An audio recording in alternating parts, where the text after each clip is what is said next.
बिहार विधानमंडल का बजट सत्र आज से शुरू होने जा रहा है। ये पहला मौका होगा जब विधानमंडल का संयुक्त अधिवेशन नवनिर्मित सेंट्रल हॉल में होगा और इसके दौरान राज्यपाल का अभिभाषण होगा। इसके बाद दोनों सदनों की कार्यवाही अपने अपने निर्धारित स्थान पर शुरू होगी। इसके बाद आर्थिक सर्वेक्षण पेश किया जाएगा। कल की कार्यवाही के दौरान वर्ष 2019-20 का बजट पेश होगा, लेकिन सिर्फ शुरू के 4 महीनों का खर्च लेखानुदान के रूप में पास करवाया जाएगा।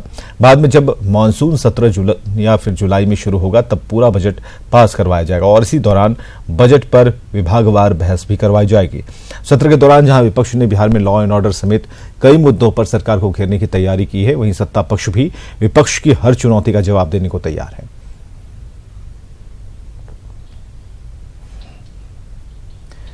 तो बिहार विधानमंडल के बजट सत्र को लेकर आखिर कैसी है बिहार में सत्ता पक्ष और विपक्ष की तैयारी, देखते हैं इस रिपोर्ट में। लोकसभा चुनाव के पहले आज से शुरू हो रहे बिहार विधानसभा का बजट सत्र बेहद महत्वपूर्ण माना जा रहा है। मार्च की शुरुआत में आचार संहिता लागू हो सकता है, इस वजह से बजट सत्र को छोटा रखा गया है। सोमवार से 10 दिनों तक चलने वाले सत्र की होगी शुरुआत। सेंट्रल हॉल में राज्यपाल के अभिभाषण से होगी सत्र की शुरुआत। पहले दिन ही दिवंगत नेताओं को श्रद्धांजलि दी जाएगी। मंगलवार को सुशील मोदी बिहार का बजट पेश करेंगे। बजट सत्र को लेकर सत्ताधारी दल ने भी पूरी तैयारी कर रखी है। विपक्ष से हम लोग आसान्वित है कि इसमें सहयोग करेंगे, क्योंकि बजट प्रश्न है। हम लोग तो ऑप्टिमिस्टिक हैं, आशावादी हैं कि भाई सब मिलजुल करके हम लोग इस राज्य की विकास करेंगे। बजट सत्र में ही गरीब सवर्णों को 10% आरक्षण देने का विधेयक भी सरकार पास कराएगी। ऐसे में सभी की नजरें राजद के रुख पर रहेगी। वहीं विपक्ष ने सरकार को घेरने की पूरी तैयारी कर रखी है। मामला चाहे बिगड़ती कानून व्यवस्था की हो या फिर शेल्टर होम से जुड़ा, कांग्रेस के तेवर से साफ है कि सत्र हंगामेदार रहने वाला है। लॉ एंड ऑर्डर और खासकर मुजफ्फरपुर शेल्टर होम को लेकर जिस तरह से सर्वोच्च न्यायालय ने गंभीर टिप्पणियां की हैं बिहार सरकार की कार्यप्रणाली पे, ये तमाम चीजें उसमें होंगी। बहरहाल लोकसभा चुनाव की आहट के बीच बिहार सरकार के बजट पर प्रदेश की जनता के साथ ही विरोधी दलों की नजरें भी टिकी हुई है, लेकिन विपक्ष के तेवर से लग रहा है कि सदन की कार्यवाही शांतिपूर्ण रहने वाली नहीं। आनंद अमृतराज, न्यूज 18, पटना।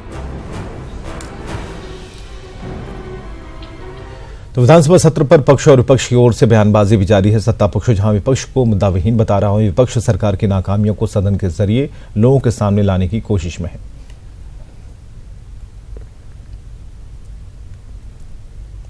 चालू होता है तो विपक्ष के लोग अपना एकत्र करते हैं, मुद्दे जुटाते हैं, लेकिन जो मुद्दा है उनका उसमें कोई दम नहीं है।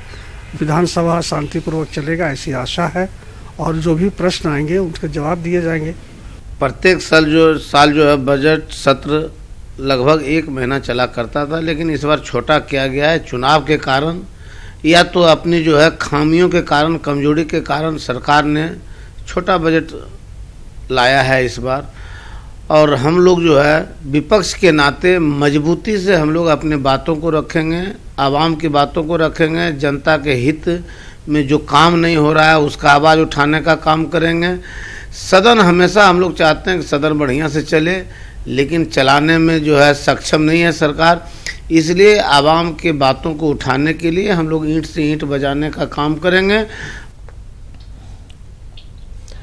इधर सत्ता पक्ष का कहना है कि भ्रष्टाचार में लिप्त पार्टी के नेता को इस पर बोलने का अधिकार नहीं है। विपक्ष के नेता बस बयानबाजी कर रहे हैं।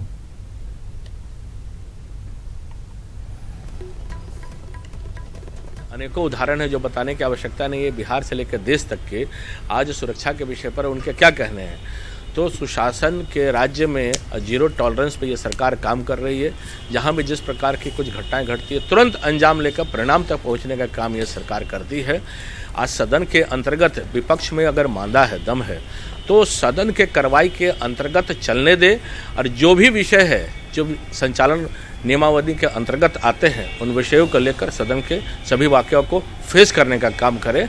पर निश्चित तौर पर विपक्ष में वो दम नहीं है। वो